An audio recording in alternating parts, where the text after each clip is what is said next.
Thank you. Thank you, New Hampshire.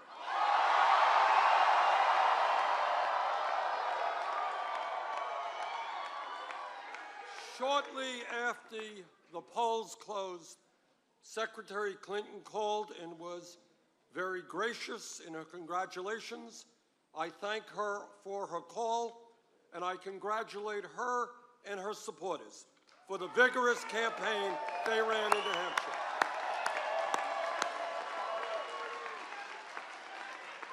And let me take this opportunity to thank the many, many thousands of volunteers here in the Granite State who work so tirelessly.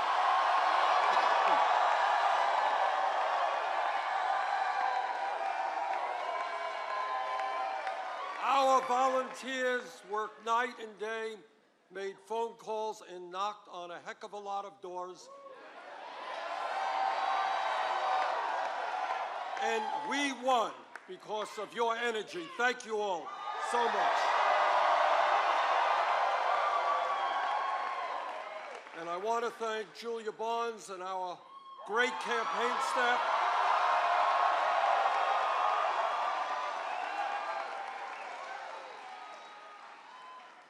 Together, we have sent the message that will echo from Wall Street to Washington, from Maine to California.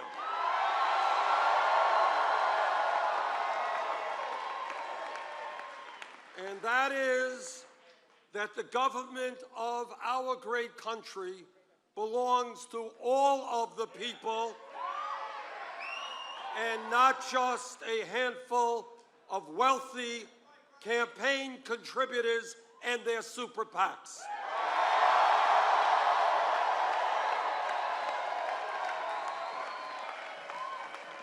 Nine months ago, we began our campaign here in New Hampshire.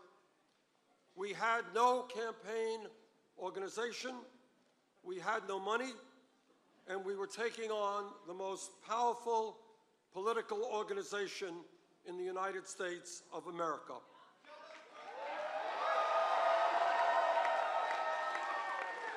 And tonight, with what appears to be a record-breaking voter turnout,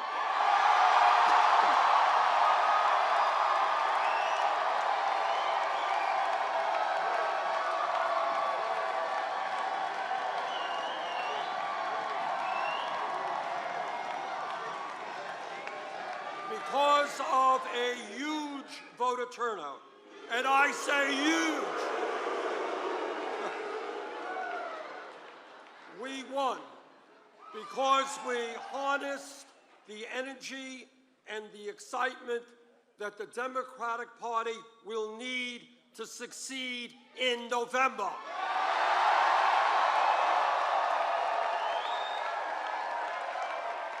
What happened here in New Hampshire in terms of an enthusiastic and aroused electorate, people who came out in large numbers, that is what will happen all over this country.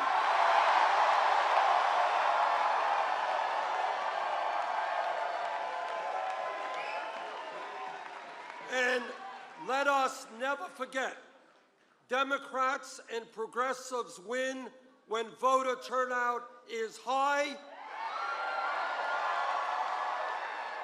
Republicans win when people are demoralized and voter turnout is low. Tonight, we serve notice to the political and economic establishment of this country that the American people will not continue to accept a corrupt campaign finance system that is undermining American democracy, and we will not accept a rigged economy in which ordinary Americans work longer hours for lower wages, while almost all new income and wealth goes to the top 1%.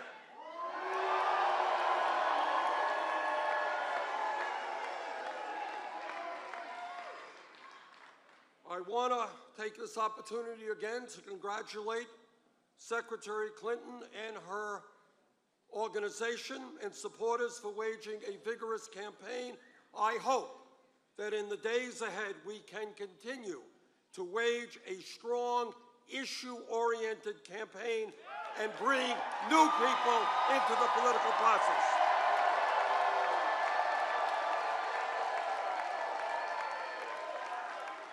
But I also hope that we all remember, and this is a message not just to our opponents, but to those who support me as well, that we will need to come together in a few months and unite this party and this nation, because the right-wing Republicans we oppose must not be allowed to gain the presidency.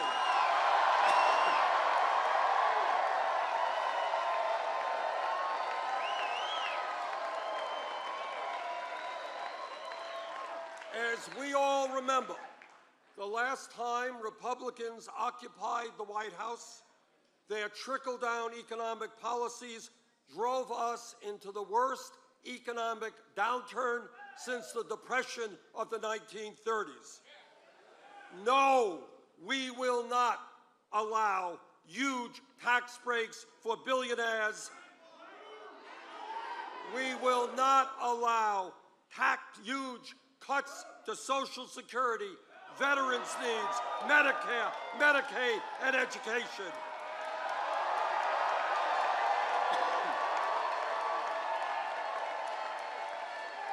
No, we will not allow back into the White House a political party which is so beholden to the fossil fuel industry that they cannot even acknowledge the scientific reality of climate change, let alone do anything about it.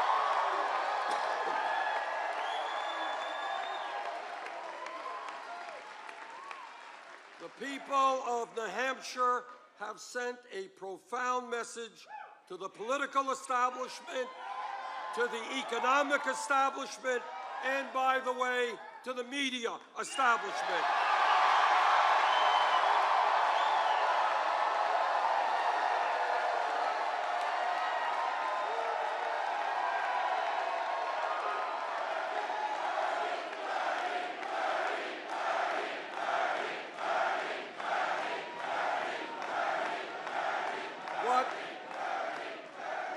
What the people here have said is that given the enormous crises facing our country, it is just too late for the same old establishment politics and establishment economics. The people want real change.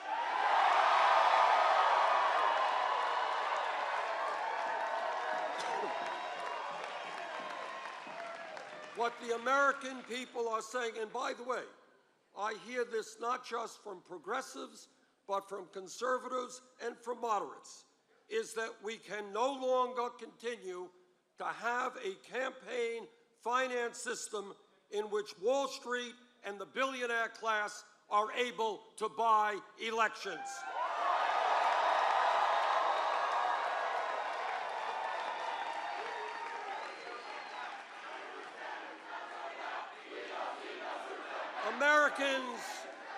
Americans, no matter what their political view may be, understand that that is not what democracy is about.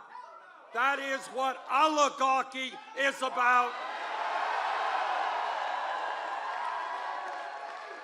And we will not allow that to continue. I do not have a super PAC, and I do not want a super PAC.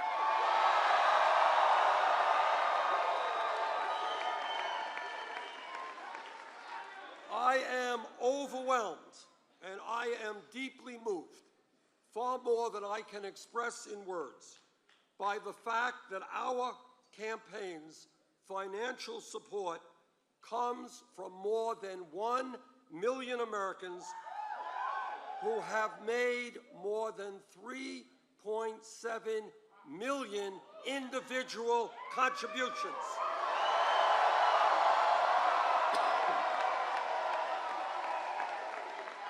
That is more individual contributions than any candidate in the history of the United States up until this point in an election.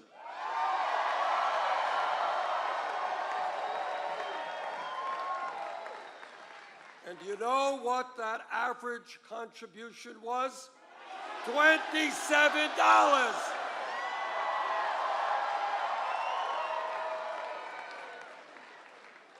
I am going to New York City tonight and tomorrow, but I'm not going to New York City to hold a fundraiser on Wall Street.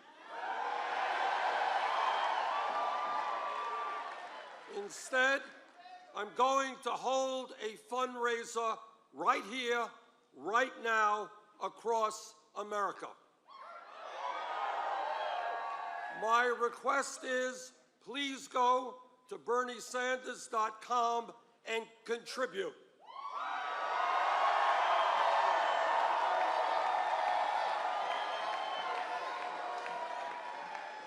Please help us raise the funds we need, whether it's $10 or $20 or $50. Help us raise the money we need to take the fight to Nevada, South Carolina, and the states on Super Tuesday.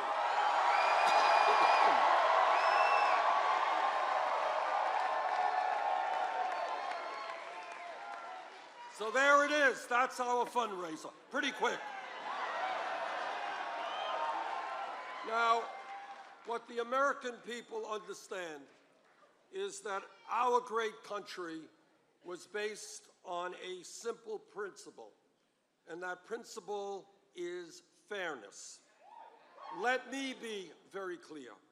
It is not fair when we have more income and wealth inequality today than almost any major country on earth, and when the top 0.1% now owns almost as much wealth as the bottom 90%. That's not fair.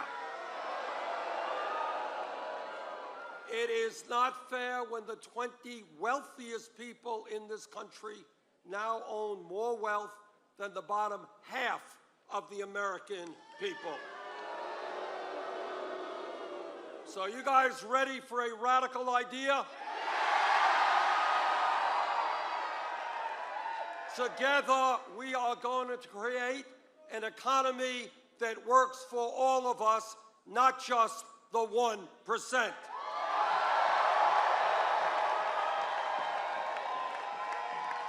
And when millions of our people are working for starvation wages, yup, we're going to raise the minimum wage to $15 an hour. And we are going to bring pay equity for women.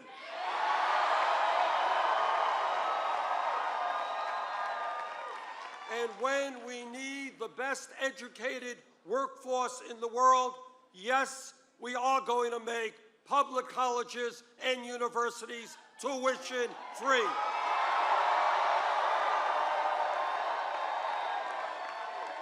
And for the millions of Americans struggling with horrendous levels of student debt, we are going to substantially ease that burden.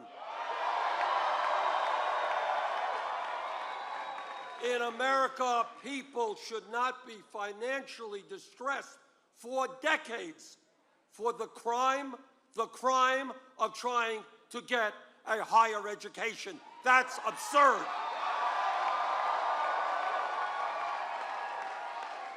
Well, my critics say, you know, Bernie, that's a great idea. You're into all this free stuff. How are you going to pay for it?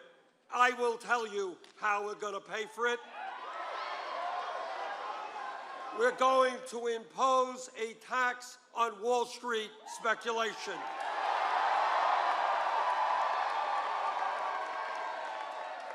The greed, the recklessness, and the illegal behavior of Wall Street drove our economy to its knees. The American people bailed out Wall Street.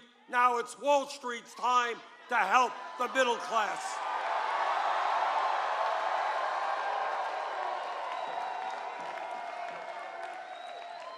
And when we talk about transforming America, it means ending the disgrace of this country having more people in jail than any other country in the world, disproportionately African American and Latino. Not only are we going to fight to end institutional racism and a broken criminal justice system,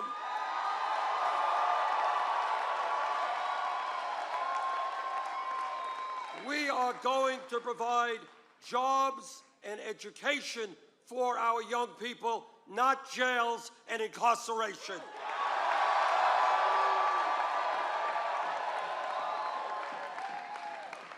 And let me say that as a member of the Energy Committee in the Senate and the Environmental Committee, the debate is over. Climate change is real. It is caused by human activity, and it is already causing devastating problems in this country and around the world. We have a moral responsibility to work with countries throughout the world to transform our energy system away from fossil fuel to energy efficiency and sustainable energy.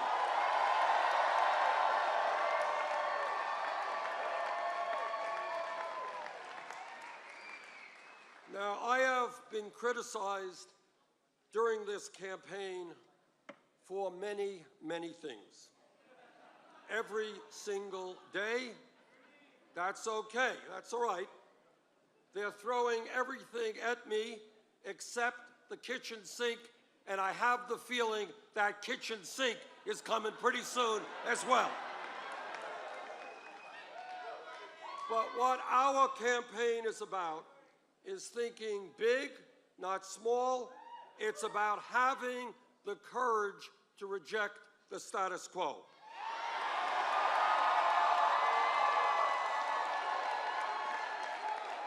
It's about saying that in a time when every major country on earth guarantees health care to all of their people, we should be doing the same in our great country.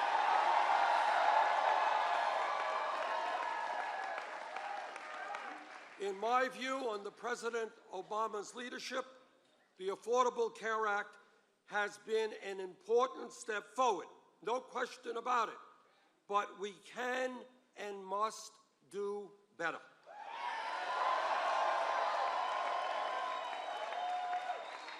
$29 million Americans should not remain uninsured.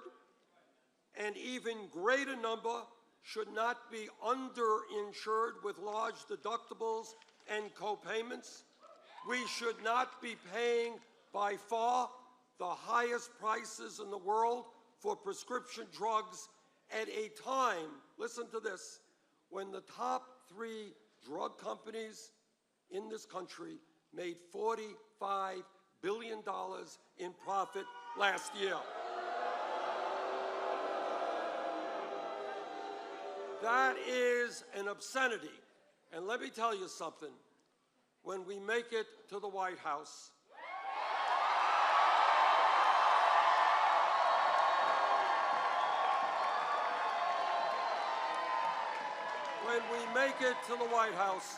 the pharmaceutical industry will not continue to rip off the American people.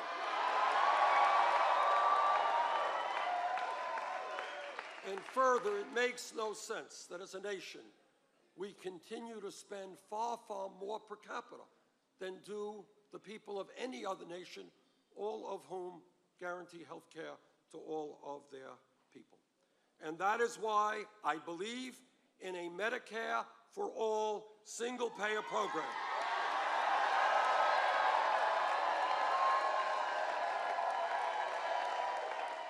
Which will not only guarantee health care for all, but will save the average middle-class family thousands of dollars a year in health care costs.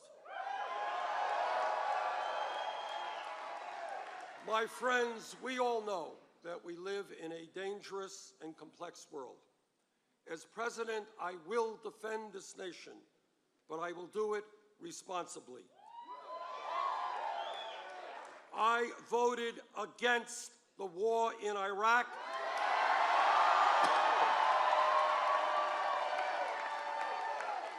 And that was the right vote. While we must be relentless in combating terrorists who would do us harm, we cannot and should not be the policemen of the world. Nor should we bear the burden of fighting terrorism alone. In the Middle East, the United States must be part of an international coalition sustained by nations in the region that have the means to protect themselves. Together, we must and will destroy ISIS, but we should do it in a way that does not put our young men and women in the military into perpetual warfare in the quagmire of the Middle East.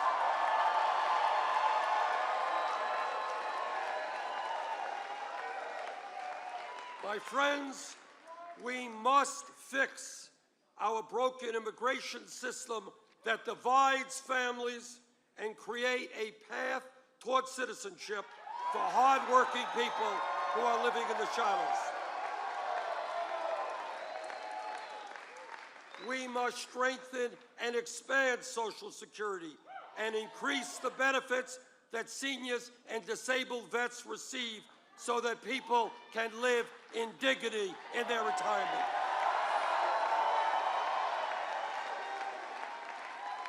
We must rebuild our crumbling infrastructure, and when we do that, we create millions of decent-paying jobs.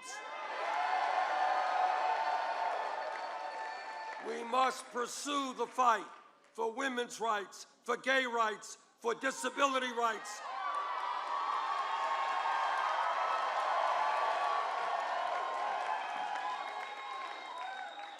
We must, against stronger and stronger opposition, protect the right of a woman to control her own body.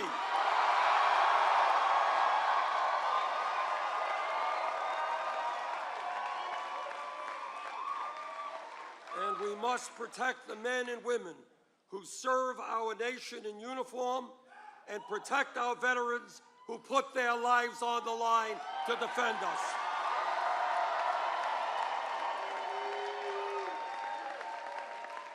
My friends, we must tell the billionaire class and the 1% that they cannot have it all. At a time of massive wealth and income inequality, the wealthiest people and largest corporations in this country will start paying their fair share of taxes.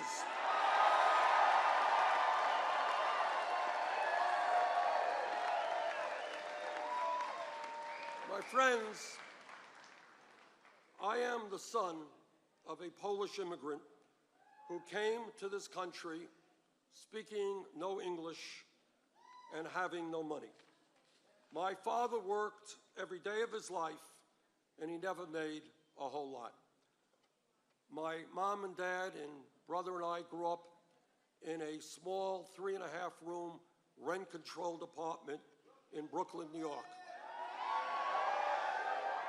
My mother, who died at a young age, always dreamed of moving out of that apartment, getting a home of her own, but she never realized that dream. The truth is that neither one of my parents could ever have dreamed that I would be here tonight standing before you as a candidate for President of the United States.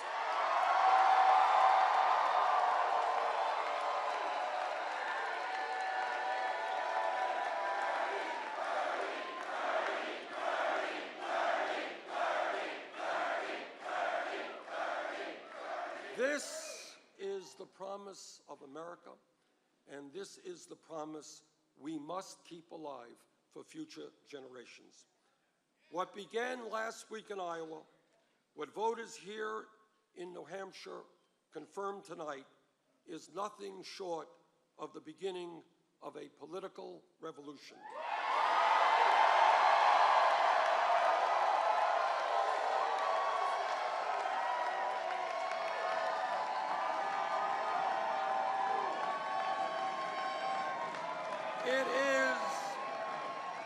It is a political revolution that will bring tens of millions of our people together.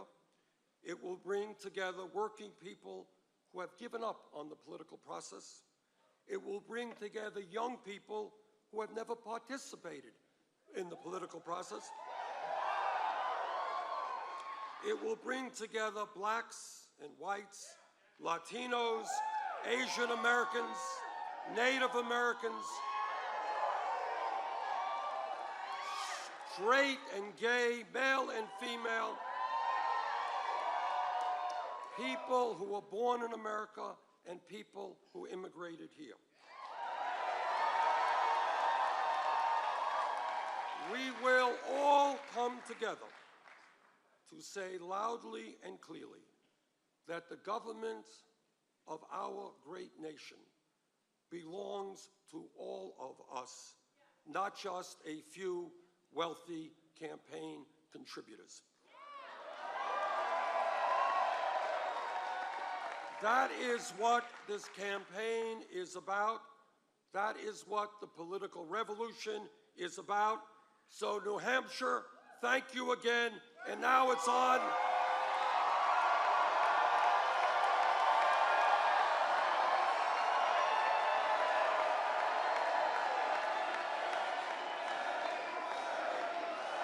Thank you, New Hampshire.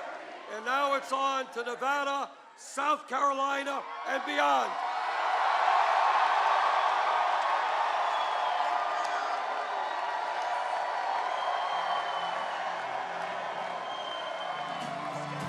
Put in the cash, art, stuff that's not going to be touched by the federal government. They're not fools. How do you think they got rich? They're not going to put up with having to take care of fat, lazy, slovenly niggers. Richard, don't ever call in here again. Don't ever, ever, ever call in here again. Let's just block that number because that's worthless talk.